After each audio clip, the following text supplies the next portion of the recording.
தாய்மாமன் தங்க மோதிரம் திட்டம். அரசு மருத்துவமனைகளில் பிறக்கும் அனைத்து குழந்தைகளுக்கும் 1 கிராம் தங்க மோதிரம் வழங்க ரூபாய் 560 கோடி ஒதுக்கீடு.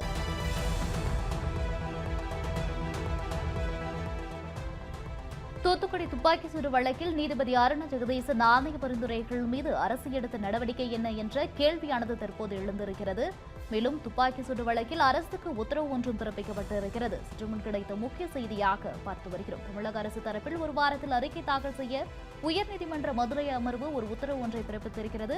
கூடுதல் விவரங்களுடன் இணைகிறார் எமது செய்தியாளர் சுப்பிரமணியன் அவர்கள். சுப்பிரமணியன் வணக்கம். தற்போது தூத்துக்குடி துப்பாக்கி சூடு வழக்கில் அரசுக்கு உத்தரவு ஒன்று பிறப்பிக்கப்பட்டிருக்கிறது. இந்த உத்தரவு குறித்த கூடுதல் விவரங்கள் என்ன? வணக்கம் கோகிலா. தூத்துக்குடி ஸ்டெர்லைட் ஆலைக்கு எதிரான போராட்டத்தின் போது நடைபெற்ற துப்பாக்கி சூடு சம்பவம் தொடர்பாக நீதிபதி அருணா ஜெகதீசன் ஆணையத்தின் பரிந்துரைகள் மீது தமிழக அரசு எடுத்துள்ள நடவடிக்கைகள் குறித்து ஒரு வாரத்திற்குள் விரிவான அறிக்கை தாக்கல் செய்ய உயர்நீதிமன்ற மதுரை கிளை உத்தரவிட்டுள்ளது. மதுரை டிபி குளம் பகுதியைச் சேர்ந்த கணேசன் உள்ளிட்டோர் உயர்நீதிமன்ற மதுரை கிளையில் மனு தாக்கல் செய்துள்ளனர்.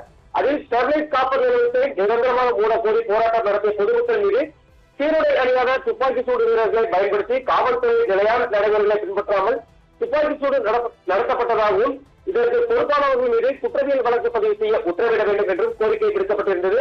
இந்த மனு நீதிபதிகள் சி கார்த்திகேயன் சக்திகள் ஆகியோர் அடங்கிய அமர்வு முன்பு இன்று விசாரணை வந்தது. அப்போது நீதிபதி அருணா ஜெகதீசன் ஆணையத்தின் அறிக்கையை தமிழக அரசு ஏற்றுக்கொண்டதா என நீதிபதிகள் கேள்வி எழுப்பினர்.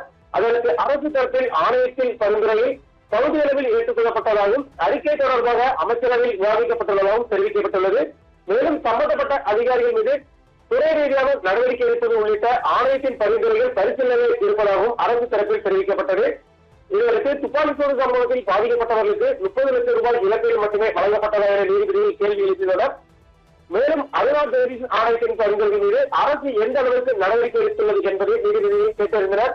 குறிப்பாக அரசு அதிகாரிகள் மீது எடுக்கப்பட்ட துறை ரீதியான நடவடிக்கைகளின் தற்போதைய நிலை என்ன, எந்த நடவடிக்கைகள் கைவிடப்பட்டுள்ளன, எவை தொடர்ந்து மேற்கொள்ளப்பட்டு வருகின்றன என்பது குறித்து விரிவான அறிக்கையை தாக்கல் செய்ய ஏற்கனவே நீதிமன்றம் உத்தரவிட்டிருந்தது. இந்த நிலையில் அருணா ஜெகதீசன் ஆணையத்தின் பரிந்துரையில் பாதிக்கப்பட்டவர்களுக்கு வழங்கப்பட்ட இழப்பீடு, அரசியலில் வழங்கப்பட்ட விவரங்கள், அரசு அதிகாரிகள் மீது மேற்கொள்ளப்பட்ட துறை ரீதியான நடவடிக்கைகள் உள்ளிட்ட அனைத்து அம்சங்களில் விளக்கும் வகையில் பிரமாண பத்திரம் தாக்கல் செய்ய அரசு தரப்பில் 1 வார காலம் அவகாசம் கோரப்பட்டது. அரசின் கோரிக்கையை ஏற்றுக்கொண்ட நீதிபதிகள் பிரமாண பத்திரம் தாக்கல் செய்ய 1 வார கால அவகாசம் வழங்கி வழக்கின் விசாரணையை ஆகஸ்ட் 31ஆம் தேதிக்கு ஒத்திவைத்தனர். போகிறார். தகவல்களுக்கு நன்றி சுப்பிரமணியன்.